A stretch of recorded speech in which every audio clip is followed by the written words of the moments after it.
자, 먼저 알려드릴게요. 그러니까 뭐냐면 채원님이 질문해 주신 거는 호흡을 하고 우카타 아사나를 해야 되는지를 저한테 물어보셨어요. 일단 제가 그 질문에 대한 답을 드릴 텐데 정답은 없어요. 정답은 없는데 호흡을 하고 우카타 아사나를 진행해도 되고요. 우카타 아사나 동작을 진행하면서 숨을 마셔도 돼요. 근데 제가 그 질문에 대한 답을 드리고 싶은 것 중에 하나가 뭐냐면 우리가 호흡을 하는 이유에 대해서 명확하게 아셔야 돼요. 호흡을 하라는 이유는요. 자, 코로 숨을 들이마시면 우리 횡격막 안에서부터 부풀어 올라서 나의 갈비뼈가 팽창이 되고요. 그 갈비뼈가 팽창되는 만큼 척추에 공간이 생겨요.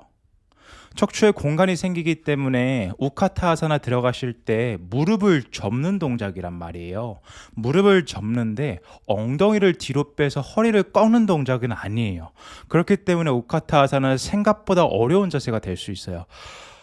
어쨌든 더 나아가서 무릎을 구부리는 동작에서 척추는 그대로 길게 신전시킨 상태에서 손을 들어 올리는 것이지 허리를 꺾는 동작이 아니란 말이에요.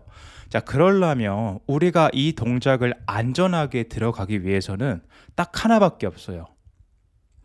호흡을 들이마시셔야 돼요. 방금 전에 제가 다시 한번 돌아가 볼게요. 우리가 왜 호흡을 마시라고 했냐면 숨을 마시면 우리 몸은 이완된 상태에서 호흡을 들이마실 때 횡격막이 반응을 하면서 그 횡격막이 올라가는 만큼 갈비뼈가 팽창이 돼요. 갈비뼈가 팽창된다는 것은 내부 안쪽에서부터 확장이 일어난다는 뜻이잖아요. 그 내부 안쪽에서 확장이 일어나면요. 척추 사이사이의 공간은요. 확장된 만큼 공간이 활성화가 될 수 있다는 거예요. 그렇기 때문에 우리가 마시면서 우카타 아사나를 제가 진행하라는 말도 이 맥락하고 굉장히 이어지는 맥락인 거예요.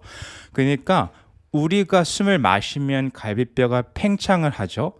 갈비뼈가 팽창을 한다는 뜻은 척추도 그에 대한 영향을 받는다는 뜻이에요. 자, 척추가 영향을 받으면 그 공간이 활성화가 되겠죠.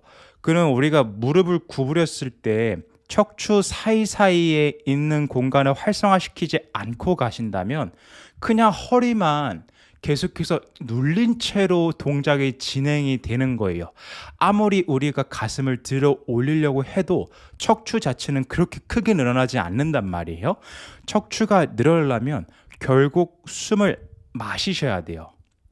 근데 질문으로 다시 한 번 더 돌아가면 저는 정답이 없다고 얘기했습니다.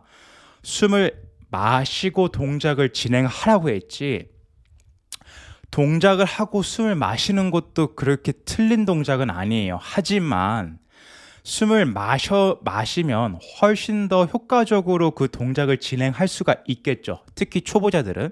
근데 만약에 숙련자들 같은 경우에는 굳이 호흡을 마시고 그 다음에 동작을 하지 않아도 그만큼의 경험이 있기 때문에 그 사람들은 그 순간에서 이제 그 공간을 활성화시킬 수 있는 경험들이 굉장히 축적되어 있단 말이에요. 그래서 동작 진행 중에 해도 무관하다는 말씀을 드리고 싶은 거예요. 근데 초보자들은 그게 아니란 말이에요. 그래서 제가 호흡을 조금 마시고 그 다음에 동작을 진행해 보세요. 라고 했던 이유가 그 뜻입니다. 다시 한 번 더 정리를 해드릴게요. 우리가 호흡을 마셔야 되는 이유는요. 내부 안에서부터 확장이 일어나려면 결국 호흡을 들이키는 순간 우리 횡격막이 활성화가 돼서 횡격막이 부풀어 오릅니다. 횡격막이 부풀어 오르면 갈비뼈가 그 위쪽으로 팽창을 하게 돼요. 그 갈비뼈가 팽창을 한다는 뜻은요. 뒤쪽에 있는 척추에도 영향이 있다는 뜻이에요. 그러니까 그러면은 마셨습니다. 갈비뼈가 팽창이 됐어요. 갈비뼈가 팽창이 되면 척추 사이에 공간이 생겨납니다. 그리고 동작을 들어 올렸을 때 이 박스 있죠? 갈비뼈 골반 사이 안에 있는 이 박스가요. 마실 때만 효과적으로 늘어날 수 있다는 얘기예요. 그러면 효과적으로 낮다는 뜻은 뭐냐면요.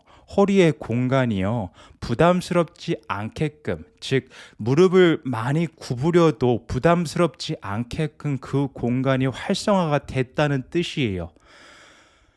그러면 우리가 무릎이 아플까요? 이 동작을 했을 때? 아니란 말이에요. 그렇기 때문에 호흡을 마시고 동작을 진행하라는 뜻은 결과적으로 척추를 위로 세우기 위한 어떤 방법이 되는 거고, 그 방법은 우리 몸을 안전하게 사용할 수 있게 하는 방법 중에 하나라는 뜻이에요. 굉장히 효과적인 방법 중에 하나요. 그냥 동작만 진행하면은 물론 가능합니다. 틀린 건 아니에요. 하지만 그 뒤에 따르는 통증과 고통은 그 사람이 부담해야 될 어떤 무언가가 되는 거예요. 왜냐하면 동작만 진행하다 보니까 허리를 꺾어서. 그렇기 때문에 동작을 진행하면서 호흡을 마셔도 되지만, 저는 개인적으로 추천을 드리고 싶은 게 마시고 그 다음에 동작을 한번 진행해 보세요. 굳이 수업이 아니어도 상관없어요. 스스로가 연습하고 싶을 때, 그냥 요가를 하고 싶을 때요, 그냥 좀 편안한 시간대에서 한번 해보세요. 마시고 하고 혹은 마시지 않고 동작을 진행하면서 해보세요. 중요한 거는요, 제가 말씀드리고 싶은 거는 호흡을 하는 거는 기본적인 거예요. 더 중요한 거는 어느 정도 이완된 상태에서 우카타 아사나에서 호흡을 진행하라는 뜻이에요. 이완된 상태에서 호흡을 진행해야지 우리 안쪽에 있는 횡격막이 훨씬 더 활성화가 크게 되거든요. 그거를 잊지 마셔야 돼요. 꼭 어느 정도 이완된 상태에서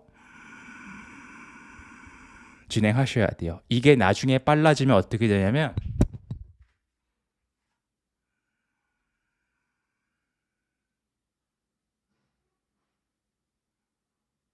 제 허리를 잘 보세요.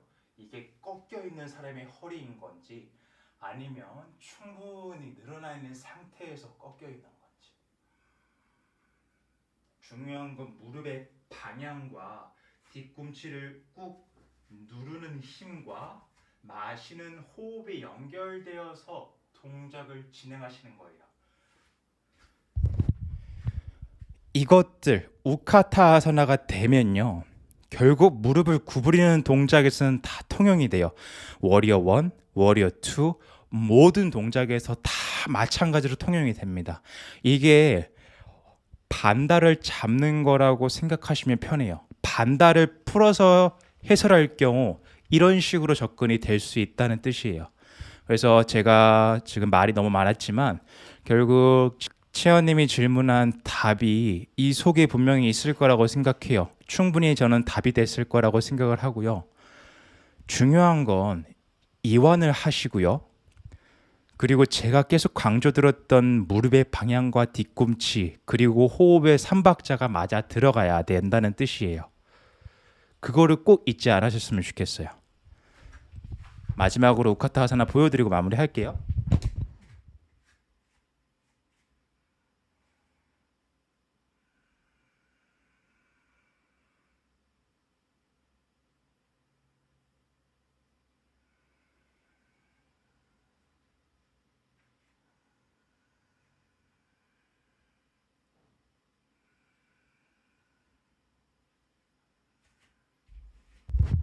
끝.